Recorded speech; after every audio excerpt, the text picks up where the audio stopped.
All right, today on CineFix Now, we're living in the future. Yes. And kind of in the past. Yes. Right? Totally. David Lacey and I are going to be checking out the latest trailer from X-Men Days of Future Past, which is coming out. When's the movie coming out? It's coming out May 23rd of 2014. It is the future, but I need it now, Norwood, okay? This is so exciting. This is like the greatest X-Men arc in like one movie. And they're gonna combine the last movie with the 3 movies before that. It's gonna be like the coolest thing ever. You wanna go to the future to see this movie right now. I do, exactly. Yeah. I'm gonna put together some kind of cool thing and they're gonna put my mind in future me in a post-apocalyptic world where this movie comes out. I didn't want to tell you until now, but I've got that device right now. Yes. So here's what we're gonna do. We're gonna send David Lacey to the future right now to watch X-Men Days of Future Past. Here it is, just press this button right here. San Dimas High School football rules! Oh man, I cannot wait to hear about this movie. Oh my God, I'm back. Oh, okay, it was a scary world. Wait, don't tell me. I know as much as I wanted to know. I don't want to know. Giant robots. Spoilers? Giant no robots! Spoilers. No spoilers. This man's been to the future. For now, let's just watch the trailer and check out what you've already seen. Oh man, this is gonna be epic! Now it's important to remember in this movie, James McAvoy playing Professor X is really going to be sort of the central sort of anchor of the movie. I think in the first movie it was really about Magneto's story, you know, dealing with the demons of his past. This one's going to be about Xavier dealing with the fallout of First Class. Of course, he's paralyzed now and he's angry. This takes place 10 years after X-Men First Class in 1973.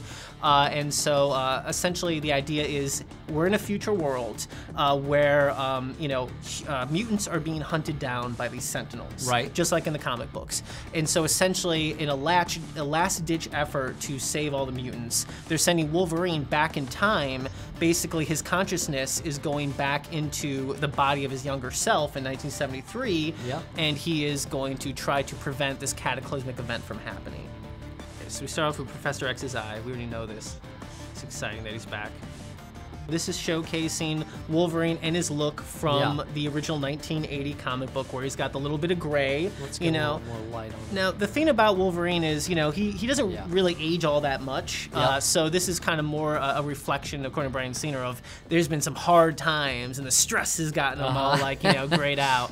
Now, we showcase a little bit later the fact that Wolverine is going to be the one that goes into the past. But in the comic book, it was actually Kitty Pryde who went to the past. All right. There's a whole thing in the comic book that the reasoning with that. But at least with Wolverine, we know from seeing that cameo in X-Men First Class that he was there in the world at the time. Right. So let's move on and see what we can see.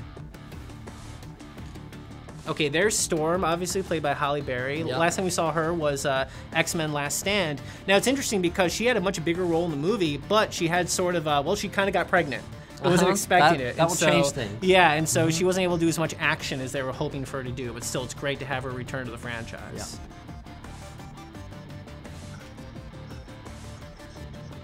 All right.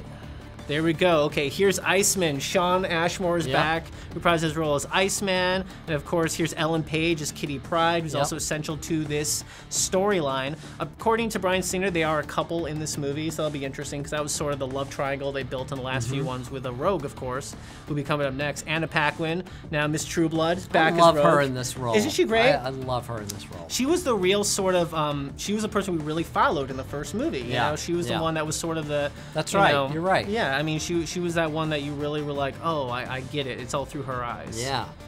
And I just love that she's back. No doubt. Now, what's interesting is in the comic book, Days of Future Past, in this like post-apocalyptic future, Storm is still alive, Wolverine's still alive, but and Magneto's still alive, but Iceman's dead. Oh, really? Rogue is dead, and also so is Professor X. So they had to change some stuff, obviously, for the movie, which makes sense. Right. Okay, there's Cerebro. Okay, there's Iceman and Magneto. Okay, this is Bishop. Now, this is what's exciting for everybody. They put this shot in purely for fanboys like me who grew up in the 90s who were like, oh my God, they put Bishop in the movie. He's this badass future X-Men who comes out of a time portal. Yeah. He was basically part of like this Xavier security team in the future. Wow. He's a total badass. He's super cool. Exactly. What is that thing? I don't know. It's some kind of crazy blaster, right? Yeah. But it's a really big deal for fans to have him in here. He's a really cool X-Men in the 90s. He's still in the comic books today. People love him. So it's really exciting. And this is the actor Omar Sy who plays him. So that's really exciting. Then we got Sunspot here. You know, that's the actor from The Following. Okay. He's this really cool character that can essentially absorb solar radiation and fire it back at people. So he's a really cool character that is from the New Mutants. Okay. And has been in X-Men, you know, on and off. So it's cool to bring him in. So let's go and see the next one. All right. Oh, can we go back? Yeah, of course. Gotta go back to Warpath. I mean, they're introducing a lot of people here. Yeah. There we go. Warpath is super, super exciting. So Warpath is a Native American X-Men. He was actually the brother of Thunderbird, who was one of the X-Men, you know, back in the day around when they rebooted X-Men. And he's just a really cool character. He's still been around for a long time. He's very popular. You see like a lot of toys of him, people cosplaying as him. Right. He's really cool. He's just a badass. And you know, once again, it's really exciting to have him in this series. And then the next character that's really cool is Blink. Now, she's definitely a fan favorite for a lot of people. She has cool teleportation powers. It's probably the reason why they decided that they didn't need Nightcrawler, is because she also has teleportation powers. But the thing is, she's kind of messed up because for a long time in the comics, she couldn't really control her teleportation. So sometimes, like, it would just be a teleportation blast wave that would basically shred everything around her. Wow. Things would, like you know, basically objects would become, like, half teleported, and things would just get destroyed. And so, you know, she's actually a powerful and dangerous mutant because she can essentially, if she wanted to, she could teleport your head and leave the rest of your body here. Right. And so she's really cool, and she can also teleport giant masses of people.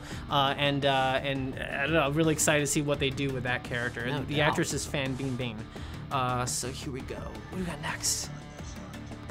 Looks like they're hiding out in Tibet.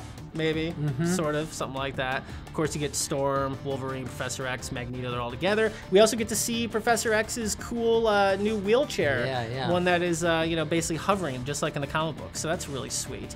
Now, also, fun fact, if you read X-Men, if you read the comic book, Days of Future Past, Professor X is dead, and in a turn of irony, Magneto is paralyzed. Really? And he's in a wheelchair, just like Professor X. Don't know what's going on there. There's so many characters. I know. It's gonna be so good. How long is this movie gonna be? It's gotta be like a 5-hour movie. Oh, it's gonna be at least 2 hours, like without a doubt. Probably 2.5, I would assume. Okay, so here he goes. So he basically is saying, you know, you're gonna send me back in time. Yeah. And he's like, you gotta find me, and you gotta understand I was an angry dude. Here he is walking into Cerebro. It's been a long time since he's been there.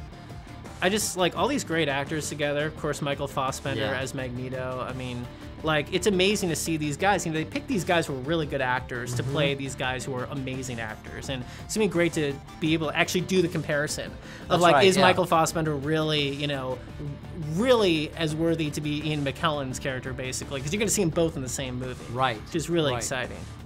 And we get to learn more about what Magneto's doing. Mystique, of course, is here, and things aren't probably very well at home right now. We don't know, you know. She went with Magneto and the other evil mutants at the end of First Class, so we'll have to see what happens here.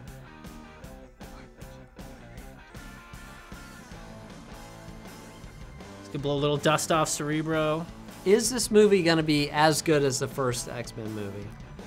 This could be the best X-Men movie. Really? I mean, oh yeah. I mean, the thing is, you know, like I said, it's exciting. It's like the Avengers. You're essentially getting all of the really important people from the original X-Men series and Days of Future Past. It's the most famous story arc, not only for the X-Men, but quite possibly one of the most famous story arcs of comic book history.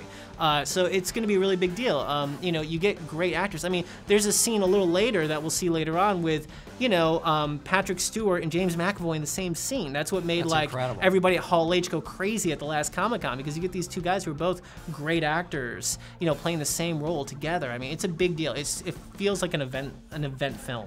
Well, I mean, just speaking about just all the casting, if you just go to the page right here. Totally. I mean, just looking at Yep. all of this cast. Jennifer Lawrence. Yeah, they don't even show Quicksilver in this. Of course, there's a whole Quicksilver controversy because he's also going to be in the Avengers. Right. Because he's one of those characters that's in a gray area where he's not really owned by either one. But there will not be Scarlet Witch, as far as we know, in here, unlike the Avengers. But yeah, I mean, what a great cast, huh? It's phenomenal. I know. I'm so excited for everyone to be back. It's really great. Wow. Yeah, well, it's also interesting too because they're showing Nicholas Hoult as Hank McCoy in here when he's not Beast. So it seems like there must be a transformation because at this point, 10 years after First Class, you assume he would just be Blue Beast all the time. Right. But there's that shot of him walking with Wolverine and McAvoy, and he's human. So there must be some kind of transformation there for Beast. Let's see what's going on here. Oh, Wolverine. Okay, so this is him being sent back in time. So of course they change it because it's not going to be Kitty Pryde this time. It's got to be Wolverine. He's the star of the franchise. Yeah. Also, the way it worked in the comic book is it was actually Rachel Summers that sent Kitty Pryde back into the past. You know, she's the one who had all the powers because she was the daughter of Cyclops and Jean Grey as the Phoenix. Yeah. And so they decided to change it this time, so it's going to be actually Kitty Pryde who uses her evolved powers to send Wolverine back, and the reason they go to Wolverine is it's such a painful process, only somebody with a healing factor like Wolverine could do it. Right. And which I think is fair, because it wouldn't have made sense. There's no way they could have bridged the two movies had it been Kitty Pryde, unless she was also immortal, because she could be a teenager in like X-Men 3 and a teenager in 1973. Yeah. So it totally makes sense the way the way they want to combine the franchises to have it be Wolverine. So let's keep on going. Okay, this is interesting. A lot of you might not have caught this, but that is actually not Cyclops. There's actually Colossus. Oh, really? Yeah. Now this is, you don't see him with his metal skin. Bryan Singer was actually asked about this, and he said that he wasn't actually sure because when they were cutting this trailer, this was pre, graphic CGI. Right. So he might be metal Colossus in this. He might not be. But that's really cool that Daniel Cudmore, I believe his name is coming back as Colossus. Magneto being awesome. Yep. We don't really know what's going on here yet. You know he's up to no good though. Here's some kind of riot. Who knows why? 1970s riot. Yeah, exactly. There's Jennifer Lawrence as actually just Mystique in her human form. Yep. Okay, now this is probably going to go into the overall plan of the Brotherhood of Evil Mutants. Like I said before, it was to assassinate the senator in the comic books. Maybe this has to do with the president this time. We're not really sure. Looks like it, yeah. But the point of the comic books is the Brotherhood of Evil Mutants, they assassinated the senator, which basically led to anti-mutant hysteria that led to the building of the Sentinels, which led to the Sentinels hunting down all the mutants, which led to mutants either being destroyed or basically turned into slaves in concentration camps. Right. And that's what the comic book's about. I want to see this crowd again. Yeah. See if we see like anybody holding like some banner. I love seeing like this guy with his old like Super 8 camera. Totally. This might just be a power display from Magneto. It's really hard to tell what this is going to be. Oh, he's making all those. Yeah, he might be pulling those away, things, yeah. Exactly. And that might be part of that scene where he's actually pulling Mystique towards him, which will show a little later. So this is obviously Wolverine, who, I mean, Hugh Jackman, I guess, is in good shape, He's essentially taking down some goons, it looks like. Now, what's really interesting is in the next shot, is the next shot when they show him stab the guy, or is it not? Let's see it. Either way, let's find out. No, it's not. Okay, this is all a bunch of stuff. This is Cerebro being destroyed. We're not really sure what's going on here. Okay, this is Rogue, Iceman, and Magneto all in the future, running from something, probably Sentinel. It's great, because in the original X-Men Days of Future Past, in the future, like, not only are most of the X-Men dead, but as they're trying to, get this job done in the past, they're all also dying. Like, so it's a pretty, like, hardcore comic book. That's why it's so popular. It's only 2 issues, too, but it's super iconic.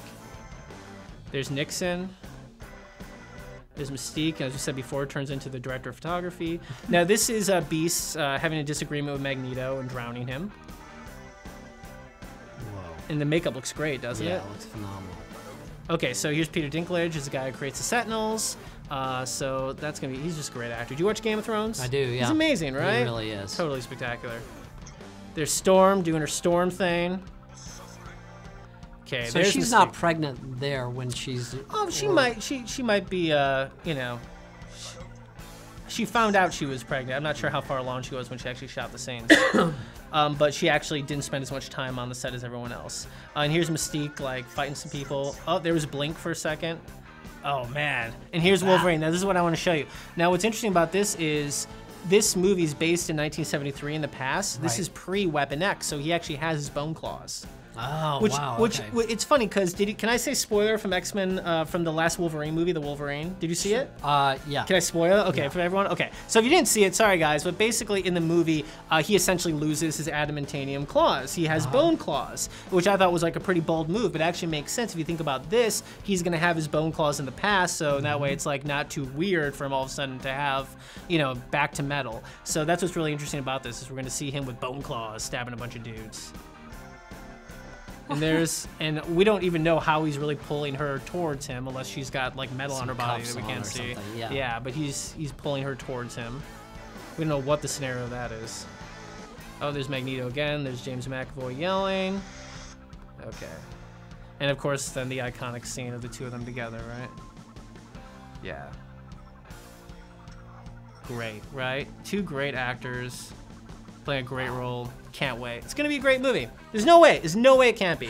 Bryan Singer is a great director. He's had some movies that aren't stupendous, but he can do X-Men right. There's no doubt. I mean, James McAvoy, I know everyone loves Michael Fassbender, but for me, James McAvoy was my favorite thing in X-Men First Class. I thought he was stupendous. I think it's tough to fill the shoes of somebody like Patrick Stewart, who's so iconic, who's such a great actor. Absolutely. I just think this movie's gonna be stupendous. I don't know if it'll make Avengers money, but I think it'll do very, very well for them. Yeah. It's gonna be great. You ready for this? Let's find out. All right, Lacey, well, you've gotten me totally pumped to see this movie, and in fact, I want to go forward in time and see it. So can you hook me up? Let's do it. Okay, are you ready? I'm ready. Awesome! I have sent him into the future so we can check out the new X-Men. Oh God. I just sent him to the premiere of X-Men Last Stand. Oh, he's gonna hate me so much. Either way, guys, what are you most excited about for the new X-Men movie? Let us know in the comments down below. I'm Dave from Geek World. Have a good day. Ladies, children, shield. Some people call me a terrorist. I consider myself a teacher. Lesson number 1. Heroes. There is no such thing.